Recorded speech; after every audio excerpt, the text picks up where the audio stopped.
加速变革或者失败，美国下一任参联会主席的理论意味着他可能对中国打什么牌？各位网友大家好，我是刘小飞。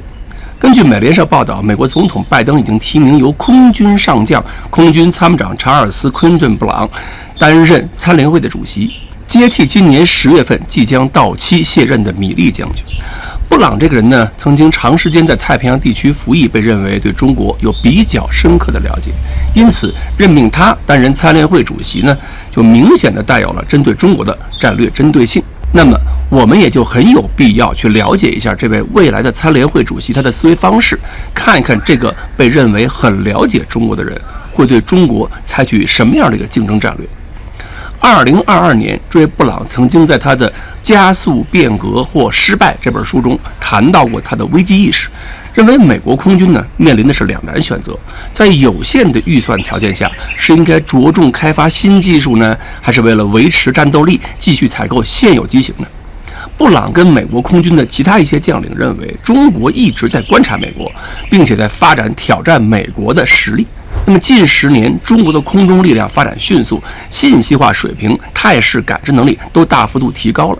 所以美国空军那个副参谋长说，过去2年里边，中美空军几次空中掰手腕，美军都占下风。因此布朗认为必须加快速度进行变革，否则就没法跟上中国发展的节奏，美国就没法保持领先，这就需要开发新的技术跟新的飞机。所以今年2月份，布朗在谈及台海问题的时候就说了，他不认为台海冲突是迫在眉睫或者无法避免，认为那些个高谈解放军攻台的美国议员们会迫使美国军方随时为可能发生的冲突做好准备，那么空军就没有可能在真正该做的事情和目标上集中精力。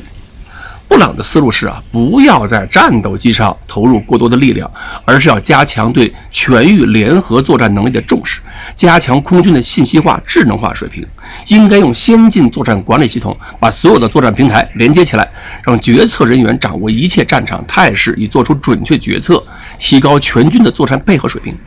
还有一个方向是布朗更加重视的，就是核力量建设。所以他在空军参谋长这个位置上认为美国应该至少采购100架 B-21隐身轰炸机，因为常规军事力量较量中，美国优势在丧失，那么战略核打击力量优势就必须加强，以维持综合的威慑能力。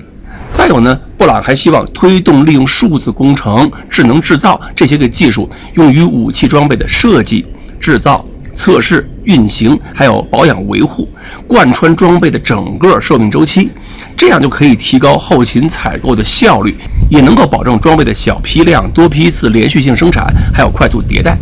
如果呢，他最终通过了美国国会的这个最后投票，成了美国的下一任参联会主席，毫无疑问，他会有更多的机会把这些思想从美国空军推向美国全军。美国未来的发展方向以及可能产生的影响，就特别值得我们持续关注。不过呢，美国很多媒体现在对它的前景分析却不是在技术还有发展层面，而是重点关注在他的黑人身份，还有他跟美国极右翼势力的对立上。布朗呢，曾经在他的个人短视频上提到过，他自己作为黑人在美军中曾经遭受过一些个来自种族主义的一种怀疑。如果呢，他后续再配合民主党在美军中推行种族跟文化的多元化，毫无疑问又会被美国共和党的极右翼势力进行围攻。而且美国媒体还判断美国的共和党极右翼那边还有2个罪名在等着布朗呢。一个是说他支持了武装乌克兰，不像特朗普那么亲俄；另一个是指责他对中国还缺乏足够的敌意，武装台湾不够积极。